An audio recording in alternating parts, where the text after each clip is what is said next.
राजस्थान की विधानसभा में 10 फरवरी को अगले वित्त वर्ष के लिए यानी वित्त वर्ष 2023-24 के लिए बजट पेश किया जाना था। ब्रीफकेस में बजट की प्रतियां लेकर प्रदेश के मुख्यमंत्री अशोक गहलोत, कांग्रेस नेता अशोक गहलोत विधानसभा में दाखिल होते हैं, बजट पढ़ना शुरू करते हैं।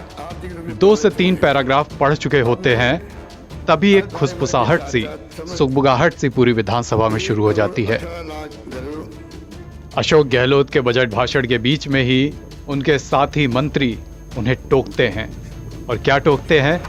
कहते हैं कि मुख्यमंत्री जी, बजट पुराना है। ये 1 साल पुराना बजट था और इसी के साथ राजस्थान की विधानसभा में, नेशनल मीडिया में एक ऐसी सुर्खी बन गई जो कि राजस्थान की विधानसभा में, राजस्थान के इतिहास में पहले कभी नहीं हुआ।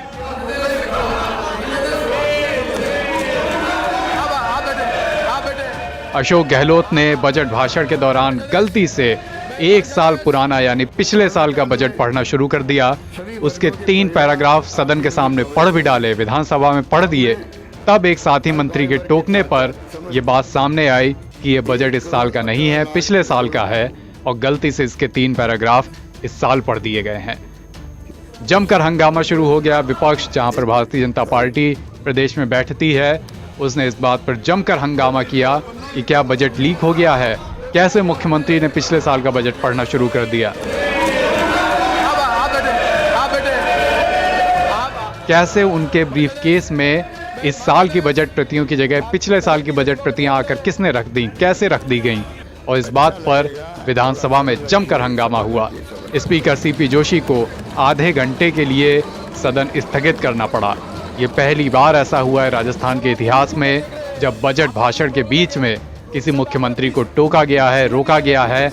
और न सिर्फ रोका गया है बल्कि बजट भाषण के बीच में विधानसभा को स्थगित भी करना पड़ा। इस बीच प्रदेश में विपक्ष की भूमिका में बैठी भारतीय जनता पार्टी ने आरोप लगाया है कि बजट को सदन के सामने विधानसभा में रखे जाने से पहले ही लीक कर दिया गया है और इसी गफलत में मुख्यमंत्री ने पिछले साल का बजट पढ़ दिया। भारतीय जनता पार्टी का आरोप है कि बजट को लीक करा गया है। किसने लीक किया, कैसे लीक हुआ, इसकी जांच होनी चाहिए। वहीं दूसरी तरफ भारतीय जनता पार्टी के तमाम नेताओं ने सूत्रों के हवाले से एक खबर है कि तंज भी कसा है कि जो मुख्यमंत्री ठीक ठीक बजट नहीं पढ़ सकते, वो ठीक ठीक तरीके से राज्य की सत्ता कैसे चलाएंगे। राजस्थान में तमाम घटनाक्रमों के बीच, तमाम उठापटक, तमाम सियासी गतिरोधों के बीच ये एक नया विवाद पैदा हो गया है। वहां पर सरकार में ही यानी कांग्रेस में ही आपस में भी तमाम बार गतिविधियां, तमाम मतभेद सामने आते रहते हैं, जहां पायलट बनाम गहलोत भी एक क्वेश्चन चलती है। लेकिन ये जो विवाद हुआ है कि विधानसभा में पुराने साल का, पिछले साल का बजट पढ़ दिया गया, ये राजस्थान के इतिहास में, वहाँ के राजनीतिक इतिहास में, विधानसभा में पहला वाकया है। इतिहास में पहली बार ऐसा हुआ है। एनबीटी ऑनलाइन की रिपोर्ट। अच्छा लगेगा, थोड़ा सब्र रखिए, सब्र रखिए, सब्र रखिए।